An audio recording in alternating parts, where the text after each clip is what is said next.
This is the Bill Cartwright Show. Our special guest today is Mr. Montell "Ice" Griffin. Welcome to the show. Thanks for having me. It's an honor and a pleasure. I would have never thought in 1991 that I'd be doing your radio show, a Zoom interview with you. It's a great experience, and I really appreciate it.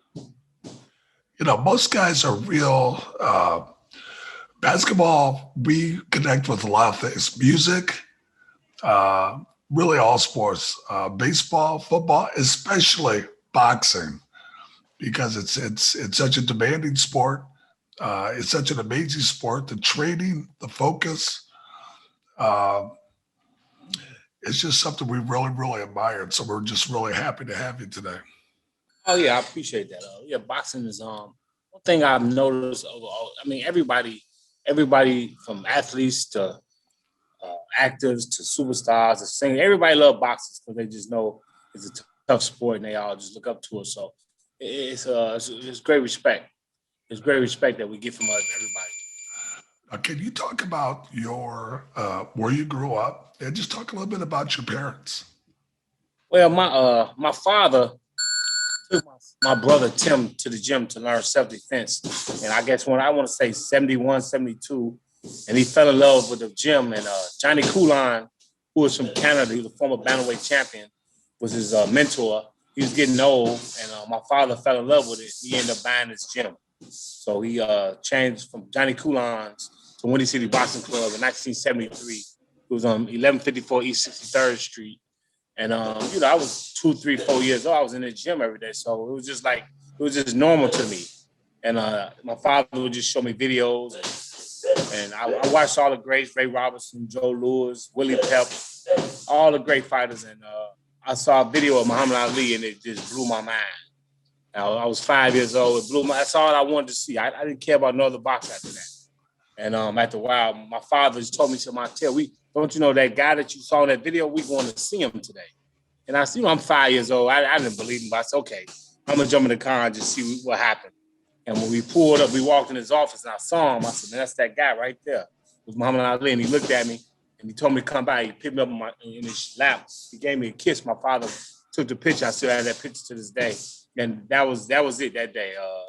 I was in love with boxing and I wanted to be Muhammad Ali. So at that young of an age, you knew that's what you wanted to do?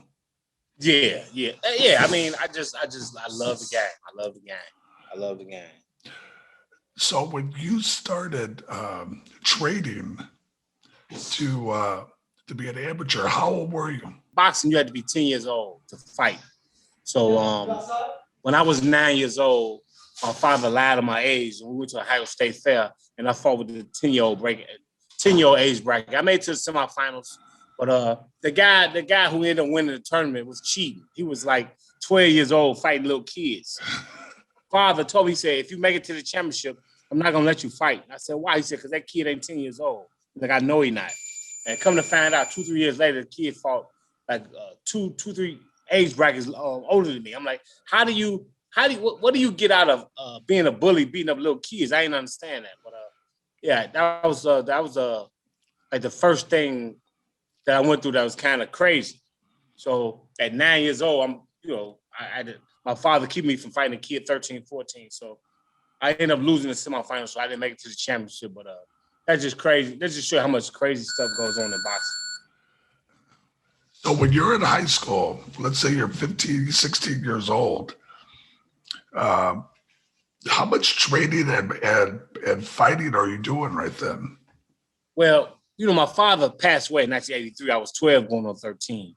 And in 83, my mother made me quit boxing. So I wasn't boxing in high school or as a kid. I kept it to myself. I was embarrassed. I didn't tell nobody because, I'm like, how can I tell somebody I used to box, but I'm not boxing anymore. So it was kind of, it meant a lot to me. It was hard on me, having to quit boxing and everything. And it just changed my whole life. So I just was raised as a normal, regular kid, playing basketball, football, just hanging out at the park and everything. So I had my last fight at 12 years old. and I quit for 8 years, and I came back at 21. So why did you decide to cut back? My nephew had called me and was like, "Uncle, what you doing with your life?" I said, "Nothing. I was 210 pounds. One of my best friends had died a year earlier. I got a 210 pounds. I wanted to know shape. I lost my job. My car broke down." He said, "Man, why don't you come to LA and start boxing?" I said, "Okay." And I answered him so quick, he thought I was playing. And I sold my car for $500. I bought a plane ticket for $300. I had $200 to my name. I was 20 years old. And a year later, I was on the Olympic team. So things just happened to work out for me. So as you're there in LA now, who trained you? Who got you back into shape? And I went to Dame Boxing Club with a friend, Larry Musgrove. He was a highly high-ranked light heavyweight fighter. Super middleweight. Jesse Reed. Jesse Reed trained Roger Mayweather, who everybody know who Roger Mayweather is because of Floyd. But Jesse Reed helped me out, and like I said, I became number one. I had my first fight January 1991. January 1992, I was number one in the nation. So I just had to move real fast. So obviously you had a lot of talent, along with a great foundation to box, to move that quickly. Yeah, because I don't remember learning how to box when I was so young. So basically, I was just fighting off of instinct. So things just happened to go my way. But I was skilled, and I watched so many videos of fighters, and that's why I was able to change my style. Like I don't think I fight like Muhammad Ali, but I wanted to fight like Muhammad Ali. You know what I'm saying? I thought I was fighting like Muhammad Ali, but I really wasn't. But it was working out for me, so I just roll with that. Now you had a great amateur record of 36-5. So can you talk about your first and then talk about your best amateur match you ever had? But that record is not really true. I know they got that in Google. They do. I was 30. Wiki. My amateur record was 30-3. I had 30 wins and I had 3 losses. And all 3 of my fights, I got robbed. My first Jeremy Williams, everybody can tell you that I won. And then I went to the Olympics and fought the world champion. I cut his eye open, and they still took 3 points from me with 45 seconds ago. So I didn't win a gold medal, but I actually beat the gold medalist, but I never get credit for it. Talk about that match. Now you're an amateur. You're in the Olympics. That's amazing itself. So you get to the championship match. You were ahead. I was fighting a guy. He was 6'5". I was 5'7". I'm 5'7". He was 6'5". And he was a softball thing. And he threw a jab over the top. He threw a jab, and I hit him with left hook over the top. And busted his eye open. In any amateur boxing match, if a kid started bleeding, they stopped the fight. But because the Germans who ran amateur boxing, the guy I was fighting was German, so they let him fight with a patch over his eye, which is unheard of. So with the punch I hit him with, they gave him the score. So I scored a point, but they gave it to him. And I still was winning with 46 seconds to go. And they took 3 points from me because they said my head was low. But I'm 5'7", he's 6'5". So how did that make sense? Of course, my head was low when I got in the ring. So I don't understand it. But it's just, one of the things I just had to deal with for the rest of my life. You talk about turning pro. Did you feel like you were ready to turn pro? Talk about your manager and that whole process of being a pro.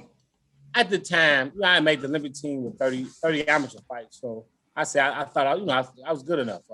I was sparring world champions and pros every day.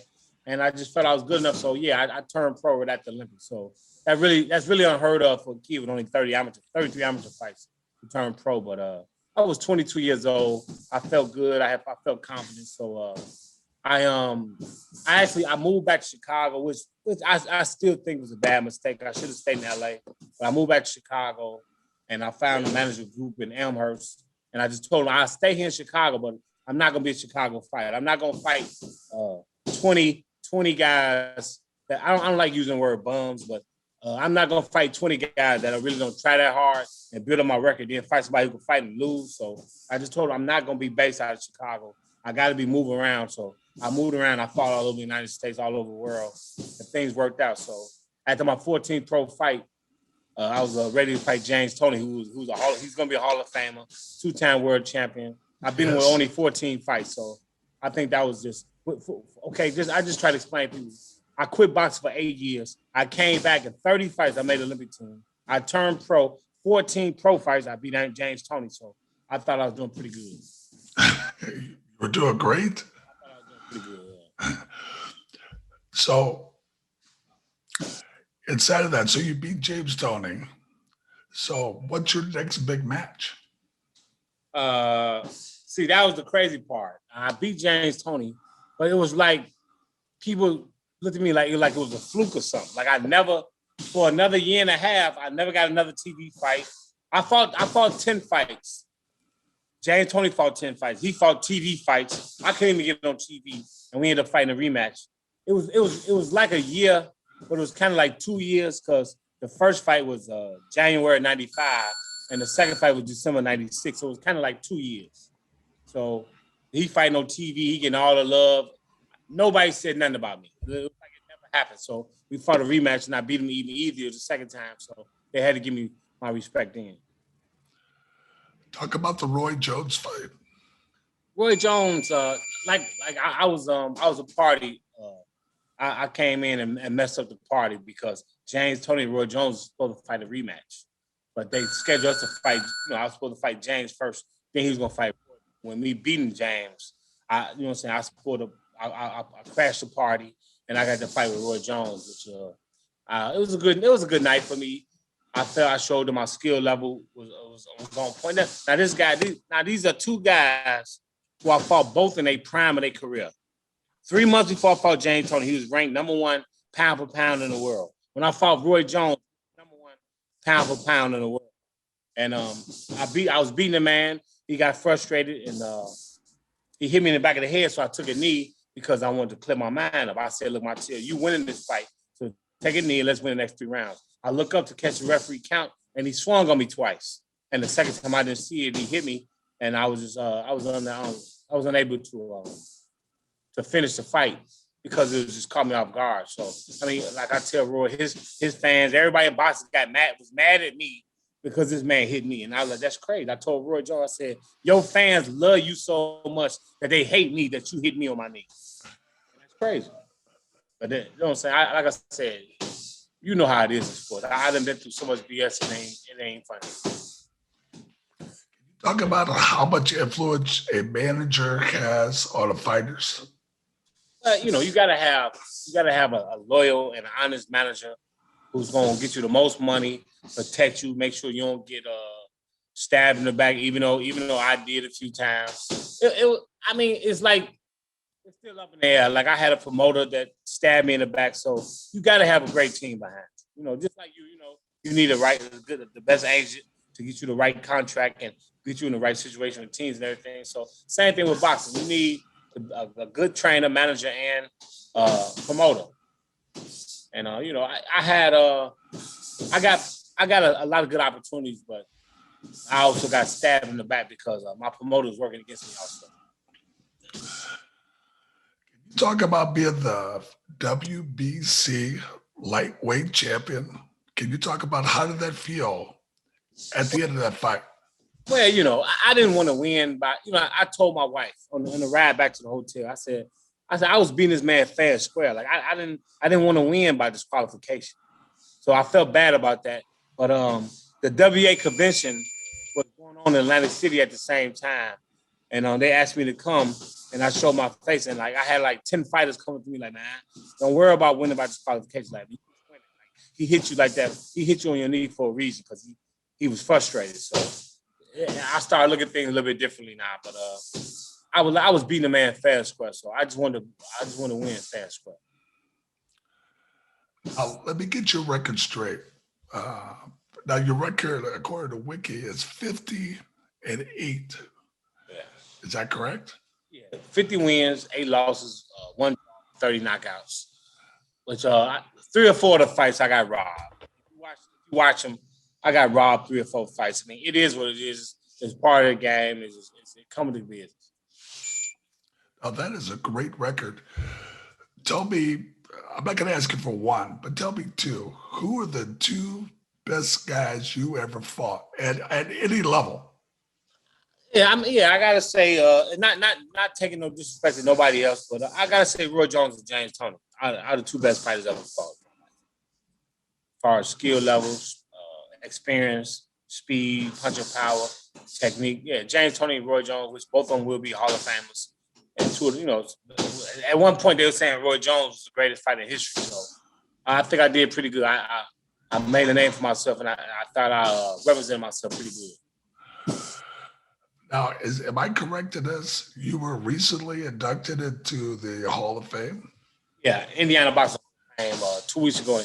I just came back. It was a great experience. Had Donnie Lalonde, Michael Nunn, Tony Tubbs, myself, David Diaz. So it was a great class. Sugar Ray Seals. So yeah, it was a great class. It was a great event. I got a ring and everything. So I was real happy about myself. So you did fight a lot of fights, which is really incredible. How did you know you were ready? Because you quit on a win. So how did you decide you were done boxing? I was 41 years old. I had got my 50th win, and I just didn't get the right office. Like I never really quit. I never wanted to stop. I just didn't get the right offer. So I never fought again. But I never really retired. So talk about what you're doing now. I could hear some of it, what you're doing now, which is incredible. Yeah, well, I opened up a boxing gym 3 years ago. My father opened up Windy City Boxing Club in '73. So 3 years ago, I opened up Clarence Griffin Windy City Boxing Club. I included his name in it, and the gym is doing very great. I have a nonprofit here. I have After School Matters here. I have youth programs here. So I'm doing a little business for myself. I have like I said, a barbershop. I have my boxing gym. I'm just trying to, do business the right way and work for myself. I love it. I love it. Talk a little bit about, you mentioned your wife. Talk about her. Talk about your family. Well, my first wife, Troy, she was with me through I got about 75% of my career. Then I got divorced, and I ended up marrying Sonia to be 13 years. So she was right at the end of my career. I think she was around maybe for about three years of my career. So she came to the fights and went to a couple fights. She was nervous and everything, but it's just part of the game. But I have 4 kids. Two of them play basketball. They both got free educations. My daughter's playing. She played pro ball in Bosnia last year. She just got offered a deal in France this year. So she only 5'5". So I'm proud of her. She led the league in scoring last year in Bosnia. So I'm proud of her. Now my son Terry, he won 2 state titles with all basketball teams. So I have 4 kids, and I sent 3 of them to college for free. And my oldest son is autistic, but he's pretty functional. He's highly functional. Talk about, I'm of course attracted to the basketball. What schools did he get in basketball-wise? My son went to Ora High School. Lou Adams. He won 3 state titles 3 years in a row. My son won 2 of those, and he just transferred. I got to remember what school he's going to. He just transferred. He's going to be a freshman this year because they got eligibility. They get eligibility back, so he transferred to another Morton JUCO. He's going to Morton JUCO, and he's doing that. And like I said, my daughter just got offered a deal in France, so I'm waiting to see what she's going to do. But I'm just proud to see them doing good and everything and take care of themselves. And then my youngest son got an academic scholarship, so all 3 of them went to school for free. But he a brainiac. He boxed for a little while. But I told him, I said, look, man, go to school, enjoy your life, man. I said, if boxing come back around, okay, but man, he's a smart kid. I'd rather him use his brain than let it get knocked around. So none of your boys ever had that desire, that fire to be a boxer, or did you discourage them? No, that's what I'm saying. The youngest boxed 3 amateur fights, but he's smart. He's very smart. So, man, go to school, man. Enjoy your life. So I'm not even worried about that. I'm saying boxing is so dirty. I wouldn't I wouldn't want none of my kids to go through what I went through. That's actually what happened with my daughter. She wanted to box, and I told her no. I said, "What's your second favorite sport?" She said basketball. So I signed her up, and her first teammate was Kendrick Nunn. They played together at 9 years old, and Kendrick Nunn was shooting grown-up threes back then. So I knew that kid was gonna be special. But I think all three of them are gonna have pretty good lives. So I just try to be a good parent and make them make the right decisions in their life. So the last thing I'll ask you about, and I know it's not a short answer, but obviously all the sports have a commissioner, a body that oversees, and boxing doesn't. How is it going to happen that boxing is ever going to get a commissioner to govern the sport? The government got to take over. I mean, all these fights, all these guys, these bad decisions, this terrible judging. I've seen so much in boxing. I've seen a promoter fix a scale where his fighters could make weight. I saw that with my own eyes. I've seen so many dirty things in boxing. We need a commissioner to come in and take over. We need judges that should get penalized whenever they judge the fight wrong. We need pensions, just like NBA, just like NFL. We need pensions for the fighters. The only state that had a pension in boxing is California. And they the only state in I fought enough rounds in California to be able to get my pension there. But boxing just needs to be overhauled. They need to do an overhaul, get rid of all the dirty people, bring in clean people, and just let it be done the right way. It's sad. It's just sad. All the fighters I know that's all been millionaires and doing bad now. You see it. I seen the thousands of them, and it's just sad. Montell, thank you so much for being on. I'm just really privileged. And I tell you what, I got to get down to your gym. And as you see my hair, I need a barbershop too. Yeah, they got a barbershop. Okay, yeah. Well, my barbershop is out in the suburbs, but it's a barbershop right in the building where we get take care of your hair and bring your hair. How you hit the bag a couple of rounds, break a sweat.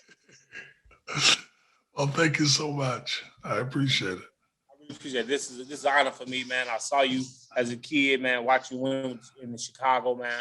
I remember you when you was in New York too. Before you used to kill. What was it between you and Patrick Ewing? You used to kill Patrick Ewing head up. What was it? No, I never killed Patrick. Nobody kills Patrick. I got lucky with a couple games, and luckily my team won. But Patrick's the man. He's a good man. Okay, that's good. I met him in Barcelona. He was real nice, so I got mad respect for him. And like I do you, sir. Much respect, and I appreciate it.